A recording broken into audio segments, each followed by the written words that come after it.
show and tell us what they think about the topics we're discussing. Where should we go to? I've got 4 of you. So let's go. Let's start. Who have I got? Oh, look at all those nice little faces. Let's start with Jonathan Jones. He's there in Cornwall. Jonathan. Nice to see you, Nana. Yeah, I think we should get the politics out. Next time, bring your GB News. Everyone I speak to has got really low expectations of any political party when it comes to education. Everyone I speak to says, just let the teachers get on with their jobs, whether it's private, public, or whatever type of school.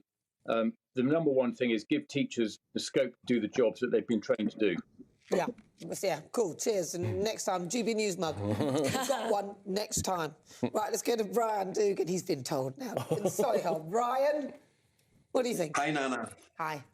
I think, look, you used the phrase earlier about the state school system being a failure. Well, then we've got to address that if that's the case. And I think any way in which we're trying to address that, we can't just poo-poo it. We don't know the full economics of it. I don't know whether it will raise £1.7 billion or not, what he is suggesting, Keir Starmer.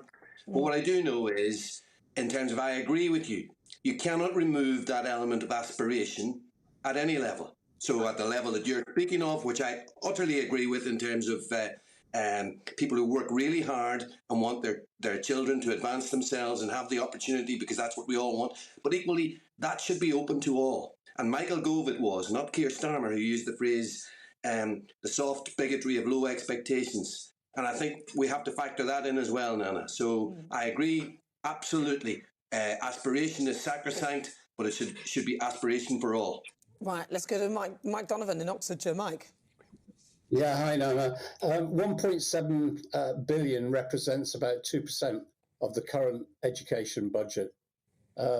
But I'm always a man, economy first, and I do believe my daughter's been at private school and at state school.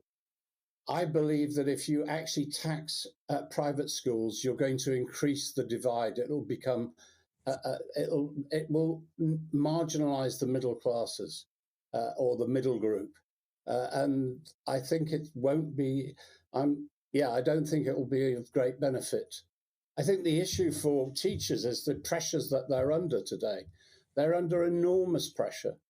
So I believe that, state schools should be made to be better and more efficient, and should be taken out of this the politicization of education. There should be freedom of choice. I agree. It's freedom of choice. I mean, how dare they take that away? Let's finally go to Lee Webb. He's there in Bedfordshire. Lee. You know what? We've got quite a few private schools in Bedford, and a lot of them private schools, they do really good stuff within the community. They let their swimming pools out to the public, etc., to various clubs. We've got about 7% of the children, I believe, that are in private education. Now, that massively goes up to sixth form, which is around about 17 to 18% of children in private education. So a lot of them are on scholarships. We start taxing, they're going to lose their scholarships. Well, exactly. And so, therefore, the education is going to come down. And I think it's going to cost more to provide places for a lot of these private school kids that won't be able to afford to go to private school anymore. You think he'd work that out, but he hasn't. He wants to do that when he's going to U-turn, obviously. Right, well, listen, thank you very much. Jonathan Jones in Solihull, Mike Donovan in Oxfordshire, and Lee Webb in Bedfordshire. Thank you very much. Right, it's time now for our quick fire quiz. It's the